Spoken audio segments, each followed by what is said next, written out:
Panindigan sa Senate President Jesus Escudero na hindi tinatapos ng Senado ang impeachment proceedings laban kay Vice President Sara Duterte. Sa kabila ito ng resulta ng botohan sa impeachment court na ibalik sa Kamara ang articles of impeachment.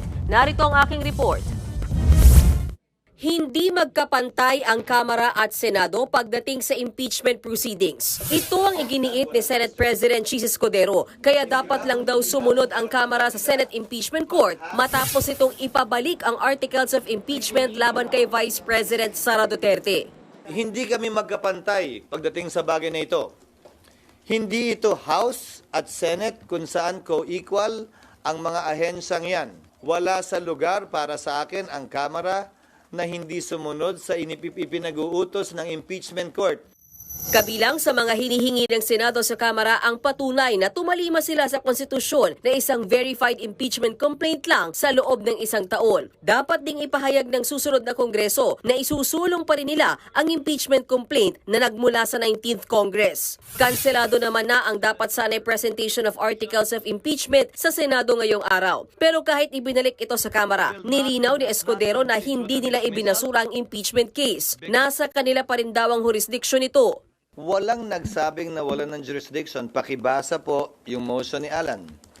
Pakibasa po yung, siguro hindi rin panawagan ko dun sa 5 kasamahan naming dakdak pa rin ang dakdak sa dismissal. Nakalagay doon, without dismissing, without terminating. Katunayan, pinadala na kay VP Sara ang writ of summons ngayong araw. May 10 araw ang bise para sagutin ito. Pinapaharap din siya sa impeachment court sa petsa at oras na isiset ng presiding officer. Wala pang tugon si VP Sara na nasa Kuala Lumpur, Malaysia para sa isang personal trip. Sa gitna nito, naniniwala ang ilang senador na pinagplanuhan ang pagpapabalik ng impeachment case sa Kamara. I'm disappointed at the turn of events. Parang may gaslighting na nangyari. Hindi kaya gumamit ng iba't ibang mga salita para malito tayo. Sabi naman ni Senator Bato de la Rosa, hindi scripted ang nangyari kagabi. Scripted. Magsuntukan na nga si Senator Robin Padilla at saka si Senator Joel Villanueva. Yun ang script na gusto niyo, suntukan. Pero legal nga ba ang ginawa ng mga senador? Ayon kay dating Supreme Court Associate Justice Antonio Carpio, unconstitutional o labag ito sa saligang batas. Dapat nga raw ang defense team ni VP Sara ang mag-question nito at hindi ang mga senator judge. That should be brought up by the defense. The judges themselves cannot trace that because they are supposed to be impartial. They should not. That is favoring one side already. Pwede raw itong iakyat sa Korte Suprema ng sino mang gustong magreklamo.